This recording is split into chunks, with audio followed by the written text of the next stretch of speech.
This is Pet Life Radio. Let's talk pets.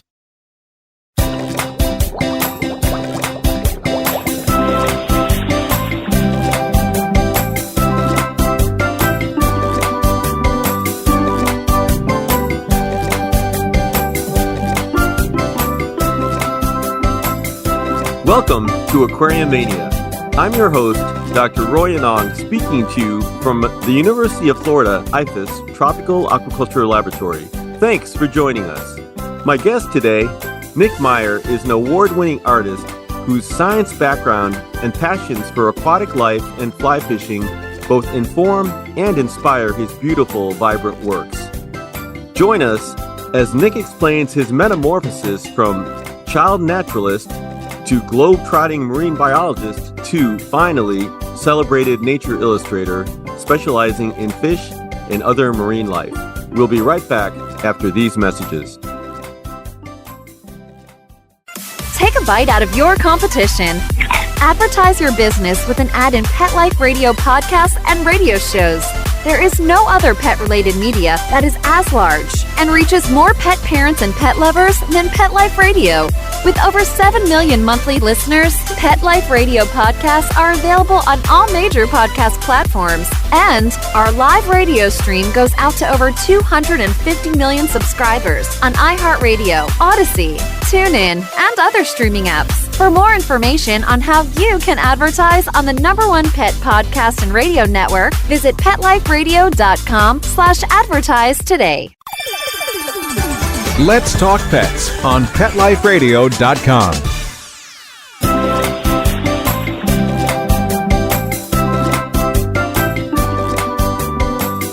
Welcome back to Aquariumania on Pet Life Radio.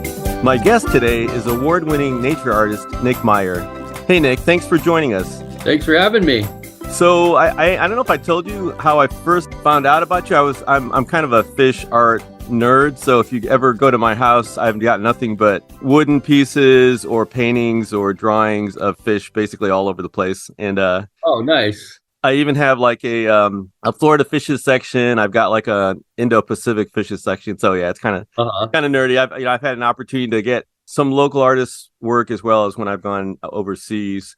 So anyway, I was going through trying to look for some things, saw your art pop up, read a little bit more about you, and thought, wow, this person's really, really interesting. So that's kind of how I got in touch with you and landed you here. So as I usually start out with my interviews, I kind of want to get a little bit of early childhood background. So can you tell us what were some of the early influences that made you interested in aquatic life? And I think you mentioned online turtles were kind of a big part of it. Yeah, turtles were definitely a big part of it. But I would say even before I started catching turtles, so I was born in Ann Arbor, Michigan, and lived there for the first 6 years of my life, and then moved to Rhode Island, and so pretty much grew up in Rhode Island. But when I was really small, my mom would take me to the University of Michigan Museum of Natural History, and I would walk around in there with her.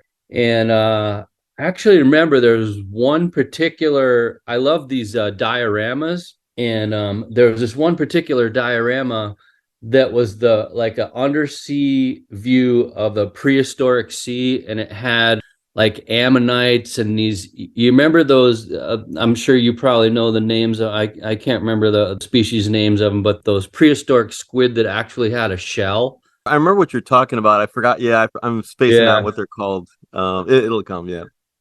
Diorama was like predominantly pink, and there were like these huge feather dusters, and I don't know, it seemed like such an incredibly fascinating world inside there that just I'd always like to stare at that one diorama. And then the other thing was there, I don't know if you're familiar with like these old series of books called the Time Life book series. It was kind of like an encyclopedia type of series of books, and there was one called The Sea that I just would spend hours and hours looking through that book, and like when I got old enough to read, I'd like memorize the captions, and my dad would read to me from that book. Like, I mean, of course they would read to me regular kids books too, but like I was just fascinated by that book. And then So those were two real early influences. And then when I got older, my nickname was the Turtle Man. And I used to go to this pond near my house and catch turtles all the time. And so, yeah, I've just kind of always had, I don't know why, but everything aquatic was just kind of like my thing. Cool. So now I have to ask, just because we do deal a lot with aquariums in general, did you ever have an aquarium at home, or did you ever set one up? Well, yeah, I mean, like when I was a kid, my room was basically like a natural history museum, kind of going back to the whole natural history museum thing. Like my parents were actually concerned about my health because I also got into fly fishing and I would tie my own flies. And so I had all these fly tying materials, and then I'd get like animals and salt the hides. And so I had all this feather and furs in my room. And then I had like these shelves with aquaria and so I mean I actually made a little list here of some of the things I had in my tank. So I had goldfish of all varieties, from comets to bubble eyes to eventually I raised koi. I had like 10-15 pound koi that I raised from when they were like a couple inches big. The usual Siamese fighting fish that all kids have, Oscars.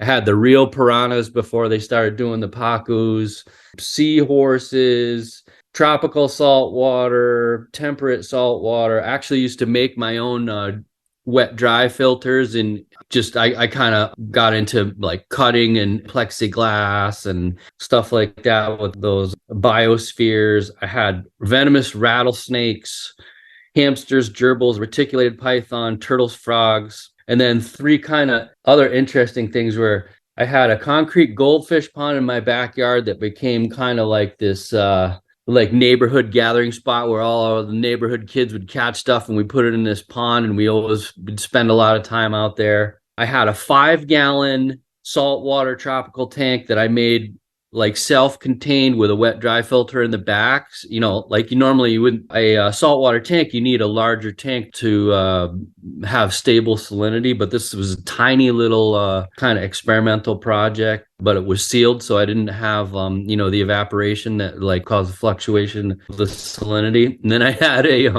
100-gallon tank that I made from a Swiss Army knife too.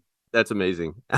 This was Rhode Island at this point? When I was really young, I was in Rhode Island. Like some of these things, like the venomous rattlesnakes, I didn't have till I was older. My parents would never let me have. I was going to say, yeah. And the hamsters were probably terrified, but that's Yeah, all these things weren't all at the same time. This is kind of like over the years. So I've always had fish tanks, but anytime someone would have one like out in front of their house, like that they were getting rid of, or a yard sale, I always pick them up. And yeah, it's kind of a hoarder of fish tanks. That sounds very, very informative for your future. So explain how fishing also became kind of part of your foundation. Well, sort of that same pond where I used to catch the turtles. This place was called Willett Pond. It was this little, it was actually a pretty polluted little pond near my house, but we didn't really know anything different. It was all fed by Mobil Oil property. And back then, I think it's all been, cleaned up now, but back then it was just like really, really badly polluted with oil. And my mom would take us to this pond before we were able to go on our own. And that's where I kind of started fishing, just like with a worm and a bobber for catfish. Up here, we call them bullhead. Down there, we call them catfish. And my dad kind of introduced me to fly fishing, also in Rhode Island. And then my uncle actually lived up in Vermont. I actually live in Vermont now. And he lived somewhat near the Manchester headquarters of Orvis. And he brought me there one day. And I met this salesman there named Gordy Hines. And he kind of took me under his wing and taught me all about fly fishing, gave me a whole bunch of gear, and just kind of like was sort of like my fly fishing mentor. So that's where it started. That's pretty cool. So we're going to move forward a little bit now. And all of these early influences led you to go into marine biology. And I'm going to kind of skip over high school, but you went to Brown, which is very impressive for both undergrad and grad school. Thanks. Can you kind of tell us a little bit about your path there and what you studied? Yeah, I mean, well, Brown University obviously is a really solid biology program. And I think some of the really top-notch professors that I had there really inspired me to keep going with it. I mean, I had my general bio class was taught by Dr. Ken Miller, who actually wrote the textbook. So he's a pretty well-known cellular biologist and textbook author, and just a really, really phenomenal lecturer. And then my advisor was Dr. Mark Burtness. He taught my invertebrate zoology class that I took, which was extremely difficult class, but I just absolutely loved it. Just like memorizing that whole phylogenetic tree of all the invertebrates. Like, I still know all of that, just like it's just in my head for somehow, because of that course. And so I had some good, like, kind of inspiring professors at Brown, but Brown didn't really have all that great of a marine biology program. So I went to Duke to like fully immerse myself in the marine biology. They have a separate campus called the Duke University Marine Lab, and had some awesome professors and an awesome experience there too. One was Dr. Dan Richoff, who was a specialist in fouling organisms of all things. Like, he did a lot of work for the Navy, because the organisms like tunicates and barnacles and stuff attached to the bombs of ships, and that drag can cost like millions of dollars in fuel. And so, anyways, so they pour a lot of money into that kind of research. But he was just a really cool, like, kind of out there professor that was inspiring. And yeah, so I guess, those professors had an impact on me, and then it inspired me to actually do in real life what I went to college for. Like, I think a lot of people study one thing and do something else, whereas I just went right into the marine biology as soon as I graduated. So can you tell us a little bit about some of that research? And I know you went to a number of different places and spent different periods of time doing different types of research. And I think you also mentioned a couple near-death experiences. So maybe give us a little taste of all of that. Sure, yeah. Well, first place that I went and actually did marine biology in real life was in Alaska. I was working for Alaska Fish and Game. Way back then was just shortly after the Exxon Valdez oil spill. I was on Kodiak Island, and we were doing some research on the effects of the Exxon Valdez oil spill on the salmon, which oddly enough had a really great impact on them, because this oil spill caused a closure of commercial fishing because they didn't want anybody to, eat a contaminated fish. So it stopped all commercial fishing. So tons of fish got back into the rivers and the population exploded. So it was actually really good for them, because the oil floated on the surface. So it really didn't affect the fish a whole lot. It was more like marine mammals and seabirds and things like that were more affected. But so that all these entry-level marine biology jobs are seasonal, and somebody just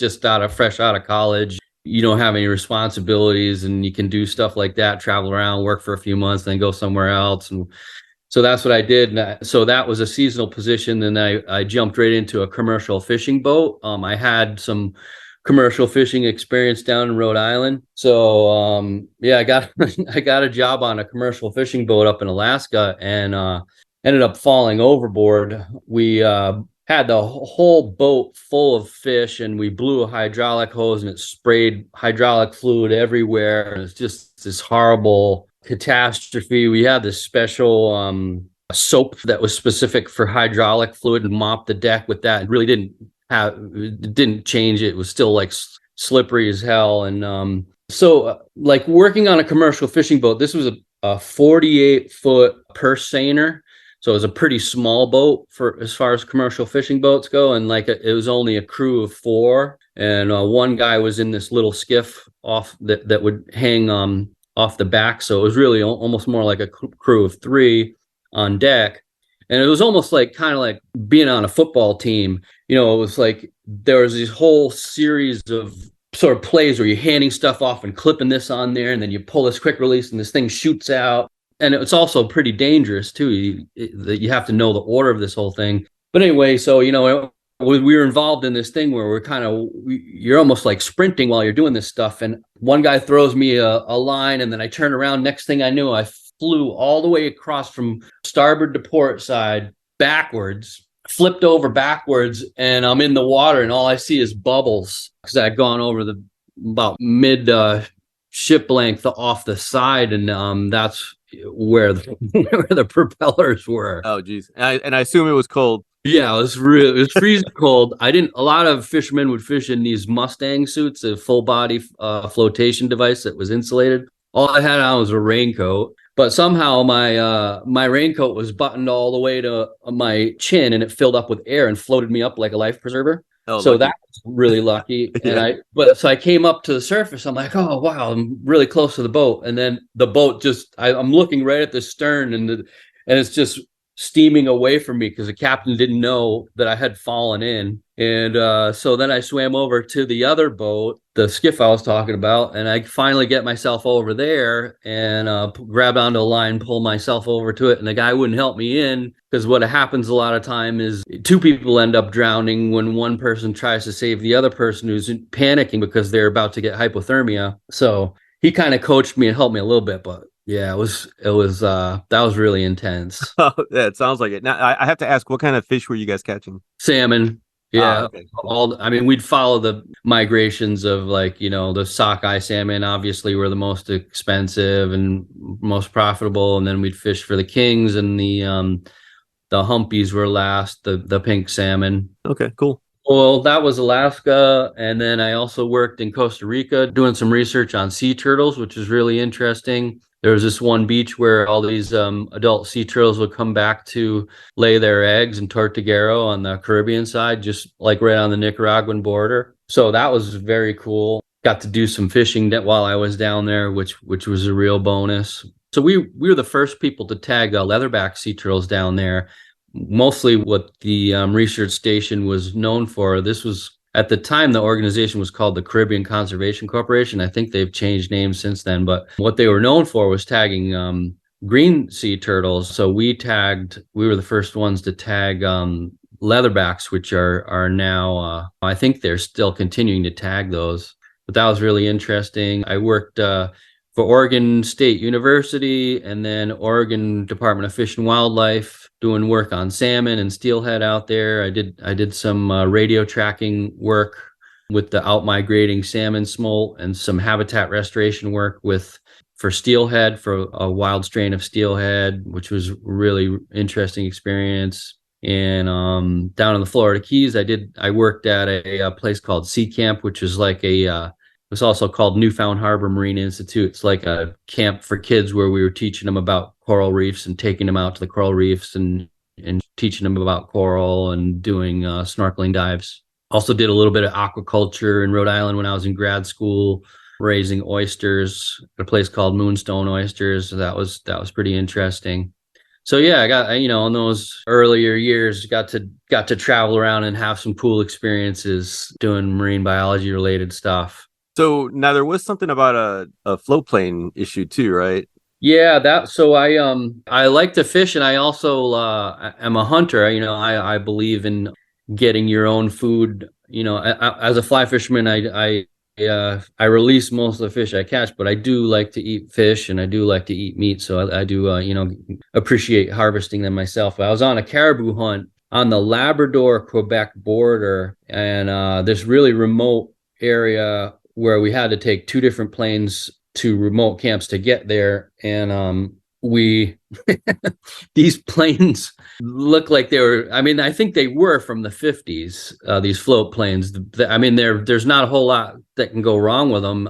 They're pretty simple, but, going on these planes that are mostly mechanical with no electronics, it is kind of an interesting experience. The pilot's like cranking all these gears and spinning these things, and there aren't really buttons or LEDs or anything like that. The only thing he had was his cell phone stuck on a suction cup on the windshield that he was using for his navigation. That does sound a little bit scary. Yeah. And so anyways, they basically navigate by sight. These guys know the mountains, and when there's cloud cover, you don't want to go into the clouds because you can't see anything. And usually what you do is you land in a random lake and just wait it out, wait for the storm to pass.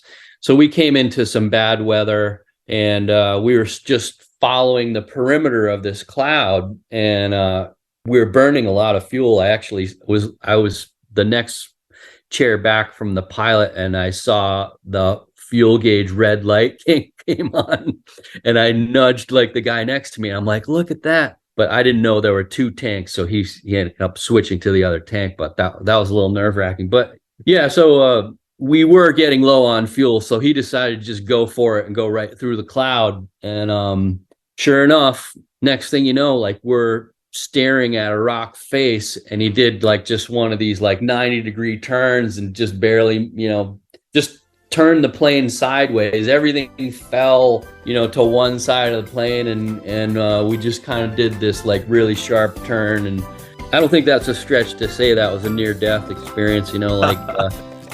Almost hitting that mountainside. Yeah, definitely. Let's take a short break, and we'll continue our discussion with my guest, Nick Meyer, award-winning fish and marine life illustrator, after these messages from our sponsors. How many of you have pets? My hand's raised. Now think about how lucky you are to have such a sweet little pet in your life, and that pet is lucky to have you too. But unfortunately, there are countless pets out there that don't have a home to call their own. However, Bob's from Skechers is trying to change that. So we developed Bob's for dogs and cats to help pets in need. With every purchase of adorable Bob's footwear or fun, stylish apparel, or even the cutest Bob's pet accessories, Skechers makes a donation to Petco Love to help save shelter pets. And with your help, we've already saved the lives of over 1 million pets and raised over $7 million. So while you're getting style and comfort with features like Skechers' famous memory foam cushioning, you're also helping to save an adorable pet in need and helping another lucky owner be connected with a future best friend and companion, because happiness is having a loving pet by your side. Find Bob's at a Skechers store, Skechers.com, select Petco locations, or wherever stylish footwear is sold. Let's talk pets. Let's talk pets On Pet Life Radio. Pet Life Radio. PetLifeRadio.com.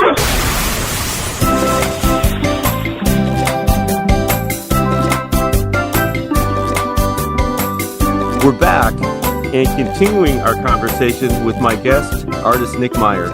So we got a pretty good kind of overview of some of your early influences and then some of your work in science. Obviously, all of this has led to your current work as an artist. Can you give us some kind of insights in how the science and everything that you did as a child and kind of led you and got you into art as your current and probably final profession? Wow, a great question. Yeah, I mean, on the one hand, you may think, well, geez, this guy like spent all his time and money getting degrees in biology and and then worked in that field, and now he's an artist. Like that seems like a 180 degree different direction. But the reality is, yeah, I mean, I feel like it all is one trajectory, that all of the science really informs what I do now. The sort of scientific way of observing something is how I'm able to translate that onto a piece of paper. So I think that just staring at something, this may sound a little weird, but just staring at something, you eventually figure it out. Like an example of what I mean by that is, I think particularly where things can get overwhelming as an artist trying to make. Let me back up. So my art is pretty detailed and kind of like scientific illustration / naturalist type of genre of art. So it's very accurate, and so my goal is to figure out how things look and then make accurate paintings of them. And sometimes when you're looking at like the scale pattern, like for example of a tuna, it just looks like ridiculous. I mean, you got small scales here, scales so big that they're kind of blended together there. There's like these arcing shapes of where the scales are on the fish. They got these deep grooves and pockets where the fins fit into, and so like the scale patterns can be overwhelming, and like the coloration patterns of fish can be sometimes just like, what the heck is going on? Like I remember one fish that I did for the Catalina Islands Dive Buddies book was called a giant kelpfish, which they're only about 8 inches long. So it's kind of a goofy name, but they have this ridiculous reticulated pattern.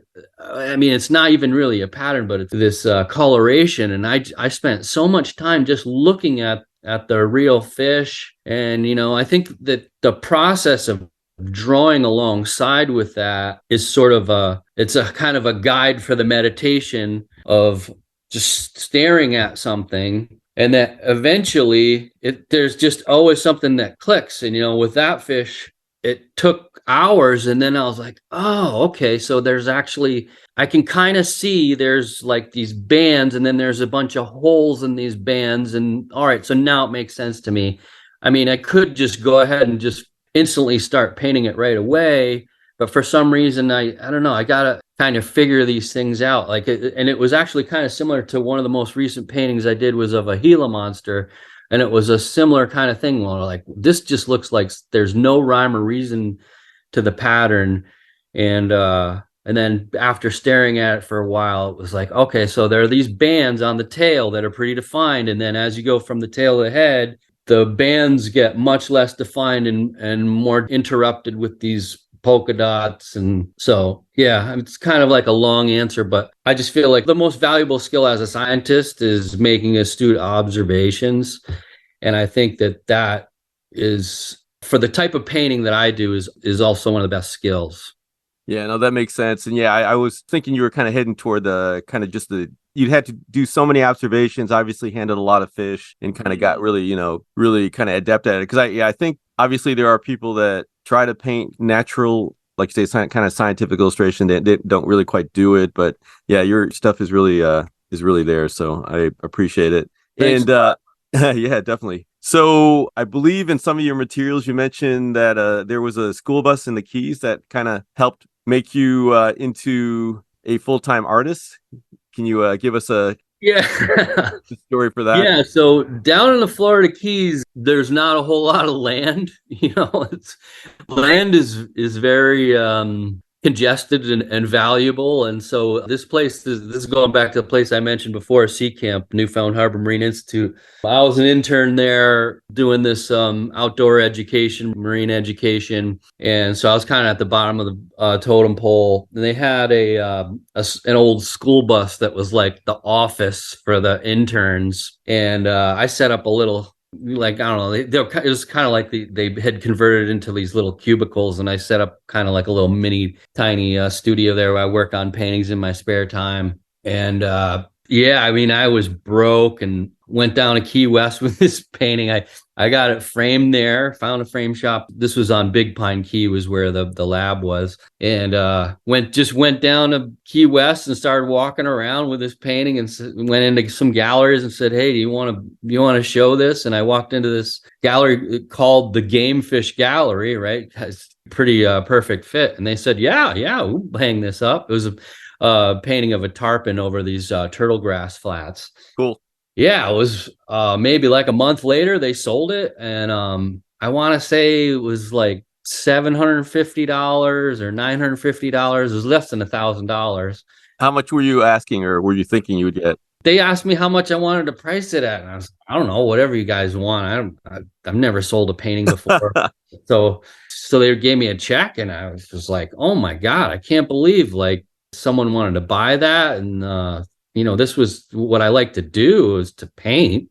That was sort of a pivotal moment, I guess. It was pretty cool. So you have been painting all along. So what would you say maybe are your major motivations and goals at this point? You kind of had this long-term interest in it, science informed it as well as your other things, and kind of now you do it. So what would you say are kind of maybe like motivations and goals with your art? Well, at this point, originally it was just sort of like, oh, I like to fish, I like to catch stuff. And so it was just sort of like an extension of that, like an expression of my passion and stuff. And now it's kind of turned more into like, my mission is to connect people with nature through art. And I basically paint to share my awe of the natural world, to inspire people to see that beauty. So yeah, I think you do, definitely. Thank you. And I think particularly in this day and age where people are so plugged in all the time, and kids are just never, like, almost the phones have become integrated into their bodies. They never like are apart from them. Like getting people to appreciate nature. Yeah, it's just, I feel like it's a valuable thing to try and promote. As biologists, obviously, we are part of nature, as I'm sure you'd agree. Yeah, no, I do agree. And yeah, I think that's kind of a common concern, a lot of urbanization and people just don't connect anymore. Just the way society has been. So yeah, I completely agree. Now, you obviously have started and have been expanding outside of marine and freshwater fishes, but those are kind of been your standards. Can you tell us mention some of your favorite fish paintings and maybe a couple stories behind them? Yeah, sure. I mean, I guess probably like a cool thing is that it seems like pretty often the fish that I'm working on most recently is my favorite. So I think it's a good thing that it's not just like, oh geez, man, I really nailed that one back in 1995 or whatever, what I'm really inspired about right now is I'm about to release a new series of paintings that I'm calling the Blackwater series, where I've been painting on white paper since since I was one. So this is a whole series of paintings that are painted on black watercolor paper. And it was inspired by, I'm not sure if you're familiar with blackwater diving, but it's actually more of people just do it snorkeling. You're not going very deep. It's more of snorkeling than it is actually diving, or it can be done snorkeling instead of diving because you're in such shallow water. But basically and this is mostly done in the tropics and places as easy to get to as Cancun, where are you familiar with like vertical migration of like organisms that come? Right. So you're talking about like night diving, right? Yeah. So like if you go off the continental shelf on nights that are completely pitch black, like on a new moon, these deep ocean creatures that you would need to risk your life to go down and see and have like lots of money to go down in a sub to go down to the ocean floor, just naturally vertically migrate up to the surface. And then they hang these green lights off the back of the boat and you jump in and you can photograph these creatures that come down from the depths. And I've discovered these people that are doing this photography. I think one of them is Blackwater Cozumel on Instagram. And like these images just really inspired me to make a whole series of paintings of these crazy larval sailfish that are like 3 inches long and long tentacled octopi that are just nearly transparent, and all these like Nauplier, larval forms of all different kinds of things that for safety reasons live way deep down but can come up to take advantage of plankton at the surface when the time is right. So that's one thing that I'm excited about right now are these new paintings of these, I'd say particularly the octopi on a black background. I'd say another one that stands out is the juvenile emperor angelfish that I painted. That's been like within the last year, which was a pretty big painting. I want to say that was maybe the fish itself was like 3 feet wide. And that was just a really difficult challenge because you're familiar with the juvenile coloration of the emperor angelfish. Like they have this very short-lived, incredible coloration with these sort of concentric electric blue circles on, indigo, like nearly black background. And being able to do that with watercolors was just really a challenge because the watercolor, obviously dissolves. If you put black next to electric blue, the black can bleed into the blue. So that's difficult, to do that. If you're doing it with oil paint, you can just paint the whole thing black and then paint some blue stripes over it. Anyway, I was pretty happy with how that eventually came out because they're just so stunning. And I'd say a third one would be the giant trevally that I painted, which is also giant. I think that one is more like 4 feet wide. And I paint every single scale on all the fish, but like I just went all out on that one. And I've never seen one, never caught one, but they're just always kind of been a dream fish for me. So how do you decide on like what fish you're gonna paint? Is it just sort of something that catches your eye, or do you like have any type of protocol when you're thinking about it? Well, unfortunately, because this is what I do full time, I've been full time as an artist, I think 11 years now, excuse me. So, because I have a mortgage, I have 2 kids, one of them's in college. This is what I do for a living. So, I really do have to hustle all the time. I do a lot of stuff like since COVID, like all of it's e-commerce now. So really unfortunately, what I paint is what people pay me to paint. I don't really choose most of the time, which is great. It's great that people want to pay me to paint a portrait of, a peacock bass they call it on Amazon or whatever. That's what I got coming up next. Oh, okay. So they're actually sending you photos they've taken, Yeah. or okay, okay, cool. Yeah. A lot of it is commission work where people. It's amazing. Well, I'm sure your audience is the same way. We're all like people that are addicted to fish, and yes, definitely. a lot of people out there that love fish and have a particular fish that just is like means so much to them that they want a portrait of. So yeah, it's mostly what people pay me to do, but like this, it's kind of funny. Like I've been working on my commissions during the daytime, and then at the end of the day is when I start working on that Blackwater series. So have you ever gotten any pictures that you're kind of like, yeah, no, I can't do it. It's either a terrible picture or I have gotten some really bad photos, but like say it's like a really badly pixelated rainbow trout, and I can see the colors in it pretty well. I know the anatomy of a rainbow trout, like you'll Photoshop edit it in your brain, basically. Yeah, I mean, I could draw a trout with my eyes closed. Right. Gotcha. On top of all of this, you've also illustrated 4 books. Can you kind of mention each of those and I guess what you did and what they're about? Yeah, so the Catalina Island Dive Buddies book was actually a pretty serendipitous story behind that one. So I just quit my job, and I think it was like literally like 2 days later, I got this call.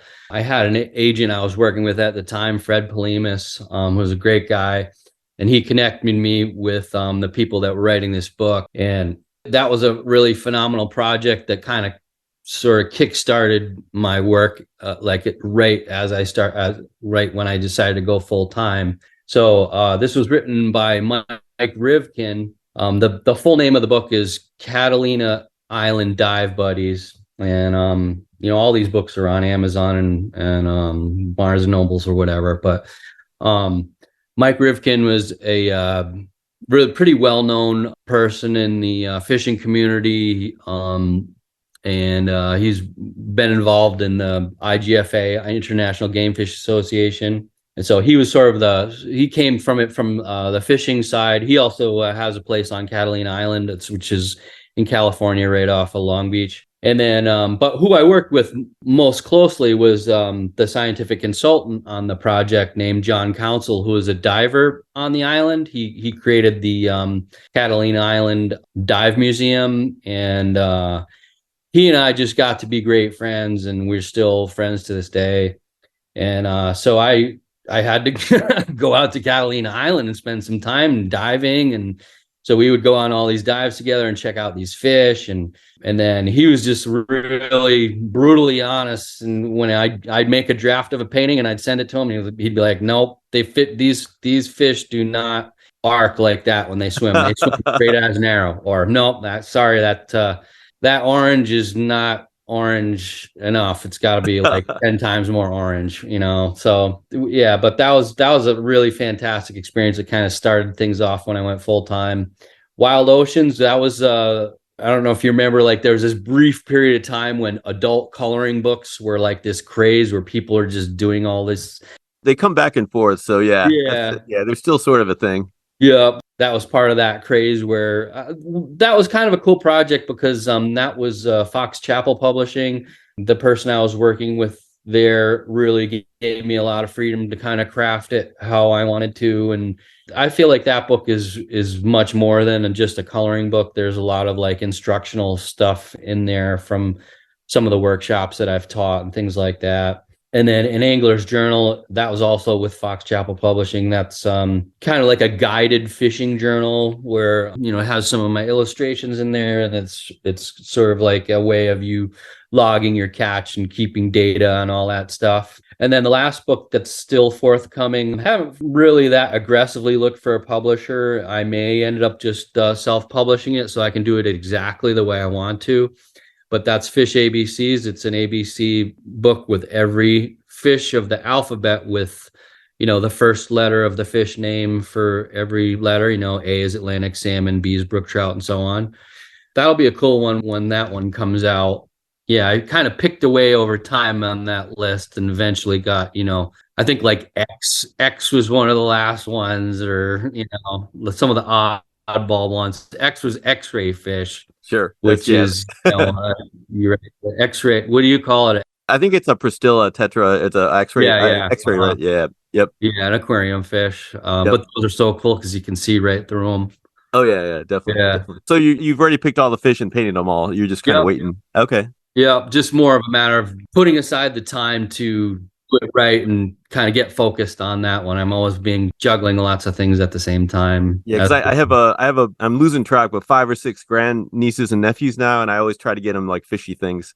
So cool. Congratulations. that's why I was asking about it. But yeah, you'll have to tell me when it's finally. All right, done. I'll keep you posted. Yeah, so those are the books. Now you've also obviously. I mentioned in my teaser, you are award-winning and have been featured in a lot of journals and publications. How would you say that recognition has impacted you and your focus? And do you have any maybe highlights? Which of those maybe meant more to you or you remember for various reasons? Maybe some people would have like a negative impact from those, and like that they might feel like there's being in the spotlight, or feel like they're under more pressure to perform if they got this some name recognition. But for me, I feel like it's never really been like that. It's just been more like puts more fuel in my tank.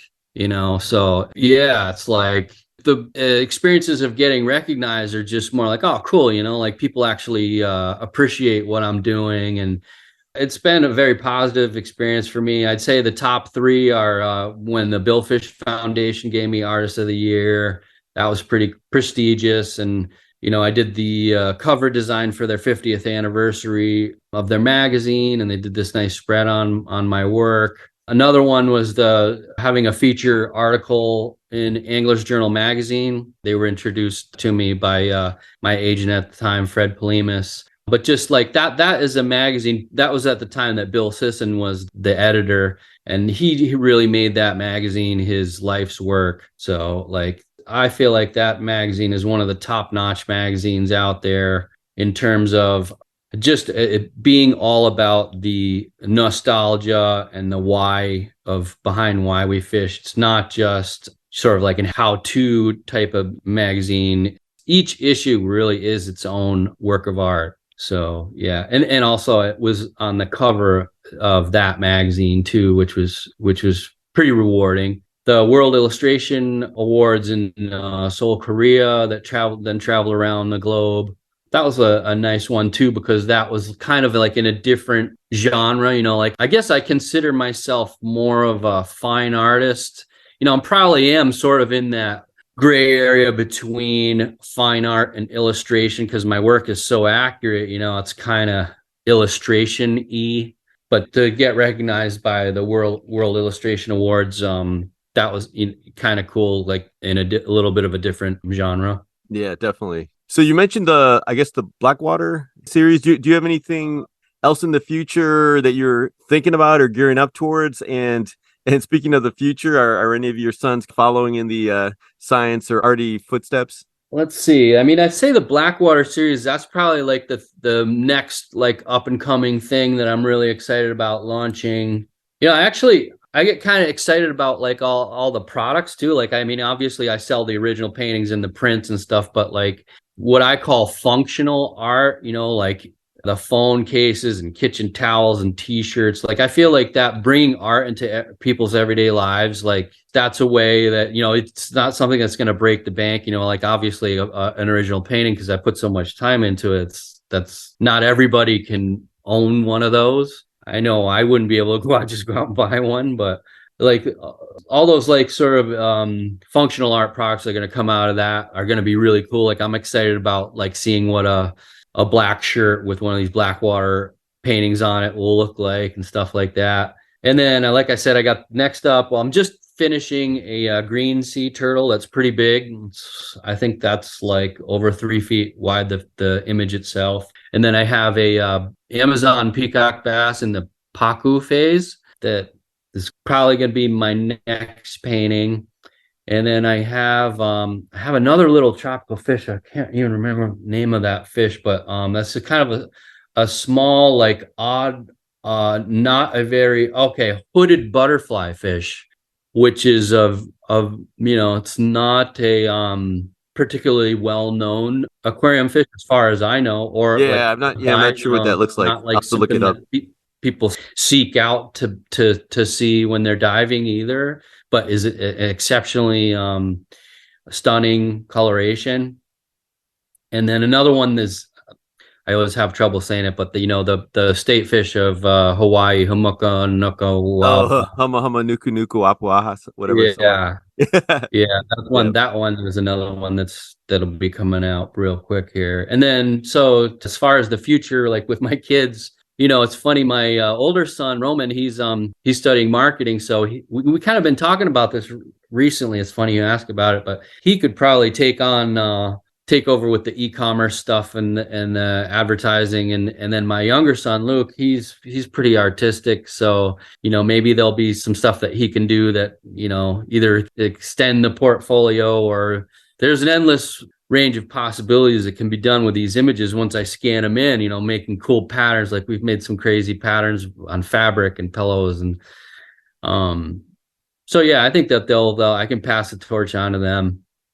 Cool. No, that sounds great. Well, unfortunately, we are out of time. I wanted to thank you, Nick, and our producer, Mark Winter, for making the show possible. Nick, did you have any final words of wisdom or lessons learned? And I think you mentioned that for listeners interested, that you were going to give a break for anybody interested in purchasing some of your art. Oh, yeah. Well, I just want to say thanks again to you both for having me on. It's been an interesting conversation, so thanks again. I would just, words of wisdom, I would just say follow your passion. Like these near-death experiences kind of made me think about that kind of stuff, and how you got one life to live.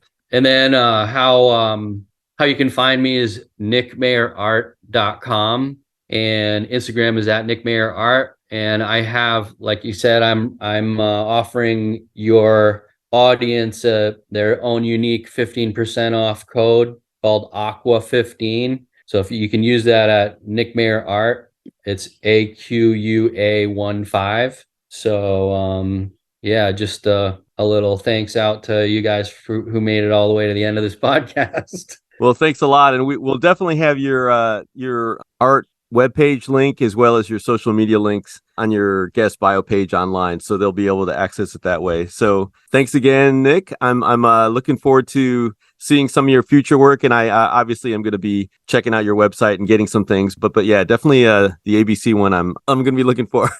Okay. Well. Yeah. That's some good inspiration to circle back to that one. Definitely. So everyone, please be sure to check out Nick's Aquariumania webpage, which will include the links as I mentioned. If you have any questions, comments, or ideas for a show, email me at drroy@petliferadio.com. That's DRROY@petliferadio.com. Until next time, please visit your local aquarium stores, explore nature a bit, and be sure to check out Nick Meyer Art. Let's Talk Pets, every week on demand, only on PetLifeRadio.com.